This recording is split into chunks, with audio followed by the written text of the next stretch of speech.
Quem explica para a gente melhor como se manifesta essa condição e qual é a forma de tratamento nesse momento é a dermatologista e também tricologista Ângela Moraes. Doutora, uma ótima noite. É um prazer recebê-la aqui para falar de um assunto tão importante como esse e que, infelizmente, foi a causa de constrangimento para um garotinho de 11 anos de idade. Boa noite, Rafael. Boa noite a todos que nos acompanham nesse momento. A alopécia é uma situação de perda do cabelo mesmo. Ela pode manifestar de diversas formas, existem vários tipos. A do garoto que sofre esse bullying provavelmente é uma alopécia areata, total ou universal. Ela se manifesta com a perda total do cabelo, sem a perda de sobrancelhas, e temos também a universal, que ela acontece com a perda de todos os fios do cabelo e também de pelos, por todo o corpo, sobrancelhas, Quando a gente olha para essa e perspectiva, precisa sempre. doutora, perdão, eu achei que a senhora tinha concluído o raciocínio porque deu um corte aqui no nosso sinal. A senhora me ouve bem? Sim, sim, escuto bem. Doutora, o que eu ia questionar é justamente se nós conseguimos diferenciar, quando nós falamos da calvície, da alopécia, nós temos, na verdade, uma condição que leva a outra. Para quem está em casa, pegar o fio dessa meada e a gente conseguir destrinchar, como a senhora mesmo disse, são vários tipos, até conseguimos abordar aqui elas. Existem vários tipos e é preciso procurar sempre o dermatologista, tricologista, para estar fazendo o diagnóstico adequado.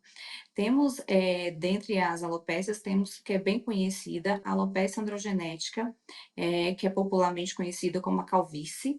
A perda dos fios, ela acontece aos poucos e o paciente vai percebendo que vai reduzindo a quantidade desses fios no travesseiro, no chão, até chegar a um ponto que dá para observar bem o couro cabeludo e chega a essa situação mais constrangedora, entristece, baixa autoestima. Nós olhamos, já vi algumas imagens, eu queria a sua explicação para entender. Essa queda do cabelo, ela vai caindo de uma maneira que é muito específica, é possível ver alguns espaços no couro cabeludo? Sim, ela cai aos poucos. E os fios também, eles vão tornando os fios miniaturizados, que são os fios mais finos. Ele vai reduzindo esse diâmetro e vai perdendo aos poucos o fio. Ao longo do tempo, começa a ver melhor o couro cabeludo, começa a aparecer o couro cabeludo de diversas formas. No homem é mais comum que apareça na frente, nessa região temporal, biparietal, e na mulher pode ter um quadro mais difuso. Doutora, a alopécia androgenética, essa eu queria esmiuçar aqui com a senhora, porque nós sempre falamos sobre os homens que vão perdendo o cabelo, muitos, de uma maneira leiga, diz que tem um histórico familiar que funciona dessa maneira. Quando nós olhamos justamente para essa definição, é justamente essa linha que é seguida, é um fator genético que pode causar para essas pessoas no futuro, justamente esse tipo de alopécia? Sim, sim. A alopecia androgenética, ela, tem como maior predisposição, o fator genético. Ela acontece em decorrência do fator genético. E entre as pessoas que têm, se a família apresenta o pai e mãe com alopecia, com a calvície, ela tem uma chance de 70% de desenvolver futuramente esse quadro. E é predominantemente, genético. Doutora, identificada qual tipo de alopécia, a partir desse momento que a pessoa recebeu o diagnóstico, o tratamento ali, ele é medicamentoso e além de ser medicamentoso, ele causa uma reversão ou na verdade é um tratamento para que o cabelo não continue caindo? É possível reverter o processo? Na verdade, não consegue reverter. Aqueles fios que caíram, eles não voltam novamente, mas, o tratamento medicamentoso, tanto oral quanto tópico, ele funciona para você impedir que evolua, que piore o quadro. E o tratamento, ele tem que ser para o resto da vida, de forma contínua, e usar de forma adequada também. Doutora, esse tratamento ele é medicamentoso? É muito comum a gente ouvir as pessoas falando sobre loções que passam no couro cabeludo. É algo funcional ou, na verdade, precisa procurar, obviamente, um especialista? Isso não funciona muito bem.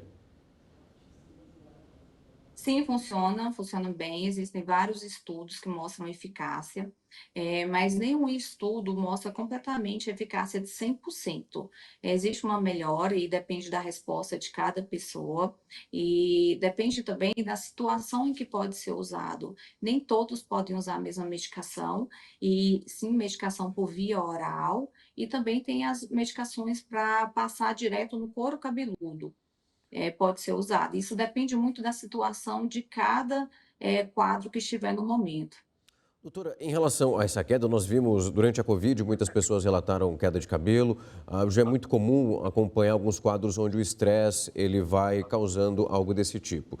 Quando nós olhamos para essas duas ocasiões, o tratamento ele é contínuo, porque em muitas outras alopécias que nós conseguimos abordar aqui, é um tratamento um pouco mais longo. Agora, quando temos uma causa esporádica, o tratamento ele é realizado durante aquele período, como funciona esse manejamento?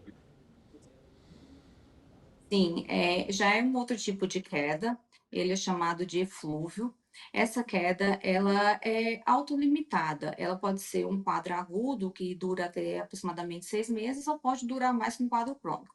No caso da Covid e do estresse, existe o tratamento medicamentoso também, mas durante o período que estiver tendo o quadro, geralmente é por volta de 6 meses, depende da resposta de cada paciente também, mas resolvendo o quadro nesse período, com 6 meses aproximadamente, o paciente ele já pode parar de tomar a medicação. E Doutora, tratar a causa básica, né, o estresse ele deve ser tratado, ele tem que ser tratado, tem que às vezes, em muitos casos, ter acompanhamento do psiquiatra também para ajustar, porque senão ele vai mantendo uma queda crônica, melhora e volta novamente o quadro.